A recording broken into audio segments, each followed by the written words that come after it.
I have a soft spot for thieves. My favourite game has a thief in the lead role, the main character of my favourite book is a thief, and I am a thief, here to steal your money by plugging my Patreon page at the start of this video. Please give me your money, I want it. Despite my love of thieves, the Fallout franchise isn't quite so fond of them. While there is a thief perk, and sneaking, lockpicking and pickpocketing are common throughout the franchise, the existence of thieves as a whole are pretty scarce throughout the series. The only real times we see thieves in the franchise are the unwilling group forced to heist the Sierra Madre in New Vegas' Dead Money DLC, and the Thieves' Circle, a minor faction in the very first Fallout game. Even if you've played a fair bit of the OG Fallout, you may not have encountered them though, as they are hidden away in the hub beneath a small shack in the old town. They only have one proper quest for you, and their leader, Loxley, is more significant as a reference to Robin of Loxley, more commonly known as Robin Hood, than he is as an actual character of renown himself. That's as good as it gets for thieves in Fallout. And to me, that doesn't feel right. Whenever people want to take something within the world of Fallout, they seem to jump straight to combat, rather than sneaking in and taking things without endangering themselves.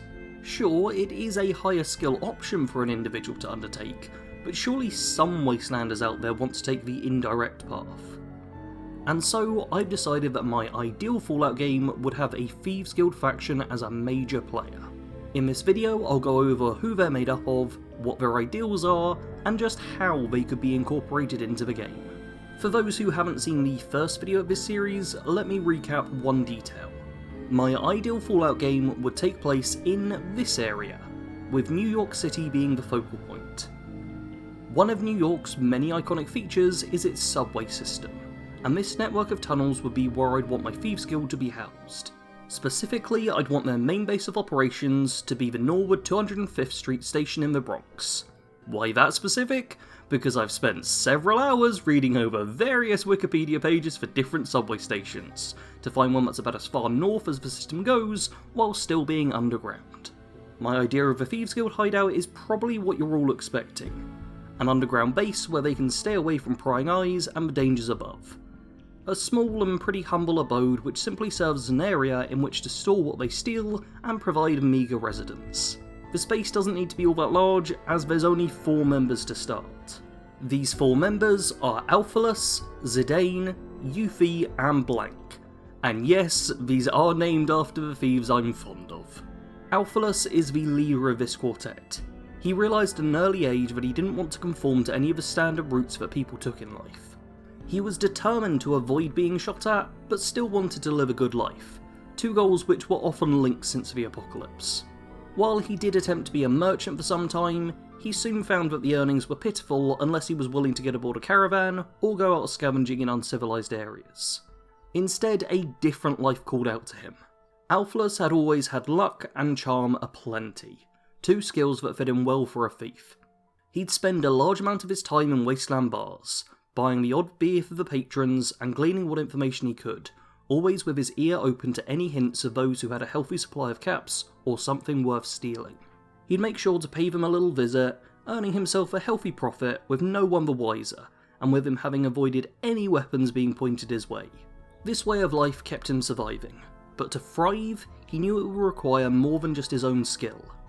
As such, he decided to create the Thieves Guild in the Undercity of his home. Here he would establish a safe space for those of his own creed, and look to recruit others to assist on a far greater score. The first member to find their way to the guild was Zidane. The young man had been looking for a place where he would be accepted, and that he could call home. His light-fingered habits had caused him to be thrown out of any settlement he entered, and it was a miracle he hadn't been shot yet.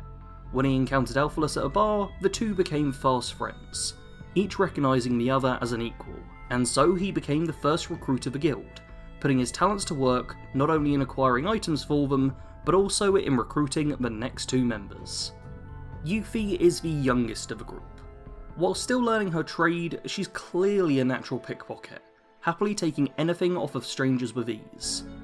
The downside is that Yuffie is very excitable, and will often shout with glee after a successful theft, alerting the victim and bottling the whole operation.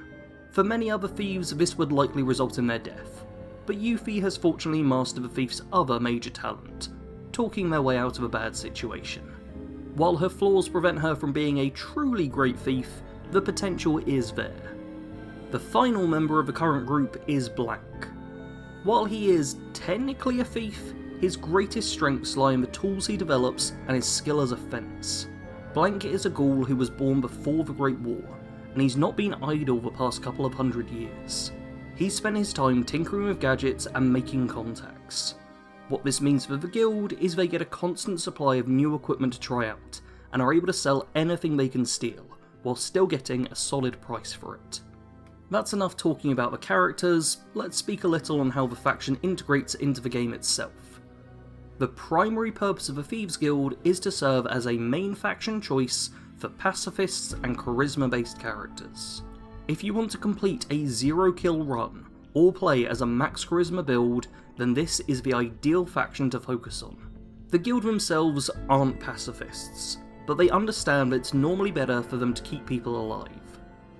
Lots of murders could make them be seen as more of a threat, and if you've killed somebody, they're not going to acquire anything else for you to steal from them. It's just not practical in the long run for thieves to go around killing people.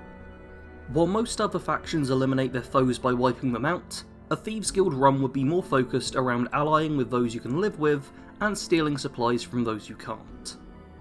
There aren't many raider gangs who will stick around in an area if their guns and chems keep disappearing. I'd want each major enemy faction to have their own heist mission to clear them out. One big score which removes their supplies and gets them to leave New York for good. And when it comes to the main big bad faction, that would have a multi-stage heist where you'd need to gather intel, procure specific equipment, and recruit extra help before you could take that which is granting them dominance over everyone else. Besides their main faction integration, the Thieves Guild function in a very similar way to their counterpart in the Elder Scrolls series. Performing jobs for them will earn you a healthy number of caps, they'll give you a fence who will buy any stolen goods, and you can build up and expand their influence over time, leading to a grander hideout, additional outposts, and greater rewards. With all the items you're stealing, it should be no surprise that the faction would have access to plenty of uniques. Not only their own uniques of course, as they'd also provide missions for you to steal uniques from other factions. But in this video, let's just keep the focus to what they themselves conjure up, most of which are items that Blank will create for you, as your standing in the guild improves. When you first join up with the guild, he'll provide you with a pair of thieves' gloves, which increase both lockpicking and pickpocket success. Once he trusts you a little more, he'll start giving you even more valuable items. Electronic lockpicks are one-use items which can be used to automatically unlock any door. He doesn't have many for sale though, so be careful where you use them.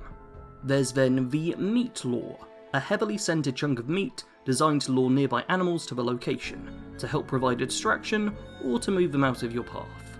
Finally, there's the knockout syringer, which can knock unconscious any organic life form, although the bigger wasteland creatures will require quite a few shots. That's by no means an extensive list of everything the guild would have to offer, but I think it gives you a good idea of the theme of things available. This is only one of the joinable factions I'd want to have in my Fallout game. If you want more of an idea of what else is in my pitch, then do check out the playlist which is now live. There's also plenty more videos to come, so make sure to subscribe if you enjoy this series. For now though, I'm gonna call it. As always, thanks for watching. Sarge out.